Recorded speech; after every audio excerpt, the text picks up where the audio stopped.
Hello, my name's Jamie Thompson. I am co-founder and creative director of Mirrad. We've been working with the script for the best part of 17 years now. This tour was an interesting one for us because we really wanted to push the boundaries. So we started this almost a year ago with coming up with design concepts and ideas, and really wanted to push the boundaries of what we were going to do and make something truly unique for the band. We started this tour with an entirely blank canvas. We wanted to create something that was very new and definitely put us out of our comfort zone, and something that we could create dynamic environments for the band to perform in. So we were very keen on having changing scenery for the band. Every song could be a totally different environment. We wanted to create something very unique, surrounded by video, floor, ceiling, walls, so you can completely immerse the band in video. And we wanted to shift away from a more traditional lighting-based show, and we wanted to keep it more focused on a video-based show. It was quite a big shift for us. Traditionally, we've been quite creative with video, and we've always tried to incorporate video, as you know, it is a very big media now. On this tour, we really wanted to flip the scene on how we produced that, and we really wanted to almost use it as dynamic scenery, so it changed how the entire stage looked rather than just having content on a back screen. So a lot of the content was made in Unreal to really give it a very realistic edge on it and really create realistic environments for the band to be in. When we were thinking about how this was going together and what we were going to use, I think we already knew what we could achieve, and we kind of wanted to push that forward. We spent a lot of time using Notch and Unreal and looking at how content could be realized on the canvas that we'd created, but also trying to push the boundaries of what looked good. So a lot of the content is very perspective based. There's a specific track, The Man Who Can't Be Moved, where the video is concave and the content is convex. So as you walk around the venue, the whole thing moves with you. It really messes with your mind. So we were really keen on creating environments and almost optical illusions to make it look very cool. When we approach the content side of it, we have an incredible relationship with Blinking Lab, Tom and Satiko. We've now, I think, been working together for about 10 years and have a very close relationship. We come up with a scenic design, and then we pass it over to them, and then we sit down and come up with ideas of how we're going to make this work. We wanted to create some interactive forms of video, but then also we wanted to shift, so we wanted to have some entirely moving scenic parts, we wanted to have some static parts, we wanted to have it where it is totally huge content, but then also when we moved the screen down, we wanted to have something totally different. I think it's the most exciting process we've had on creating video this time. Myself and Dave, we're into 12 years of Mirrad now, and we've developed our own very interesting process of working together. We've stepped away from being solely light designers or scenic designers or video designers, and have stepped in more into a show design role and a show producing role. We try and take a step back and look at the whole show as one big kind of project, and then we play to our strengths. So, you know, for us, we come from a light design background, so that's what we're really good at. But when it comes to things like content or special effects, we let people who are incredibly good and knowledgeable take the lead on that, and you know, we take advice from them, but while also trying to craft that into the mold that we have. We try and give people as much free creative process as we can, but we always try and keep a close rein on how everything's progressing. I feel like we have a very well-honed creative process now. We took our initial concept to the band.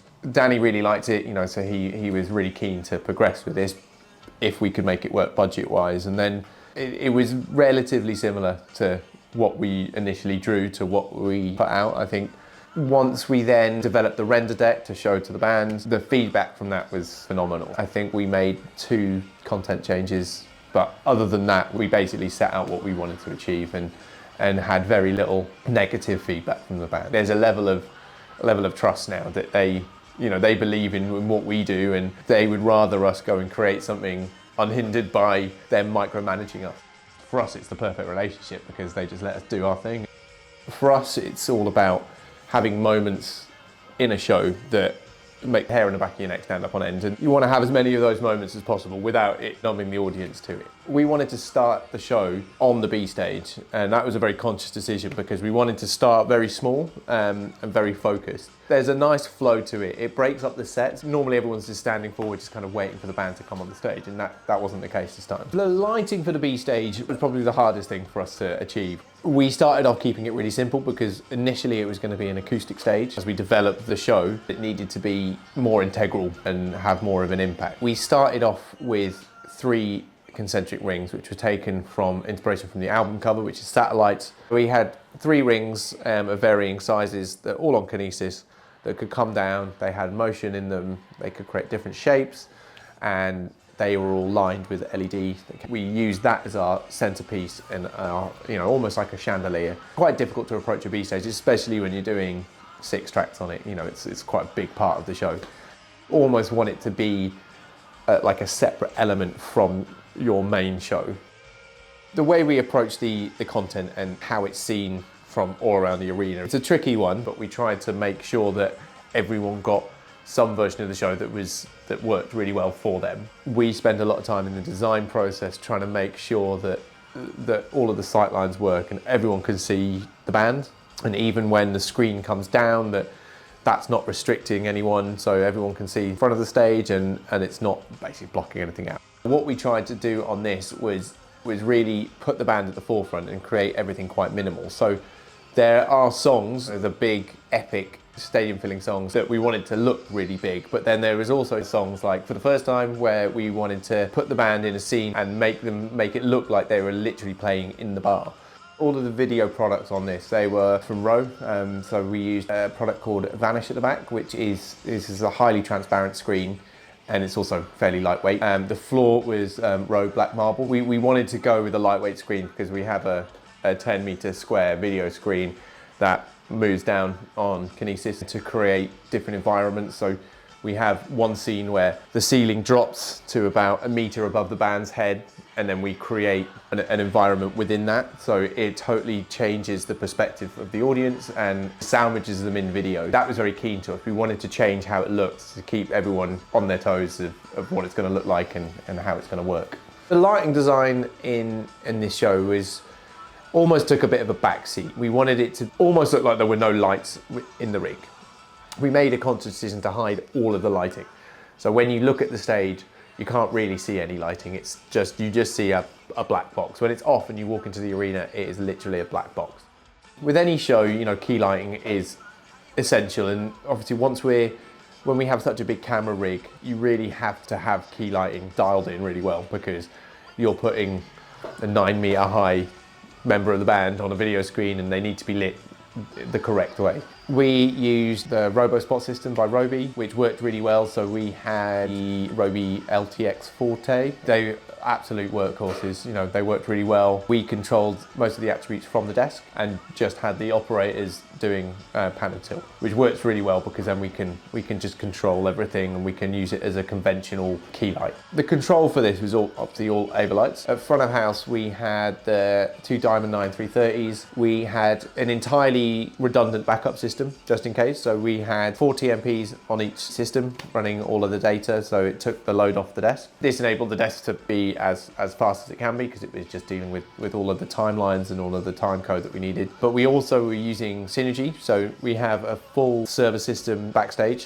For this show, we had 2 of the AI QGen specifically to deal with notch and more live video effects. And then we had 2 Q3s taking a feed from the QGens to map all the synergy. We wanted to keep the QGens just focusing on doing their job, and then the Q3s were there to basically just do all of the synergy mapping. The front of house desks had control of the Q3s, and then Jake Black, who was running all the video, he had control of the QGens to run that. So most of everything was time code, but there's a lot of times when the band will kind of free roll and do their own thing.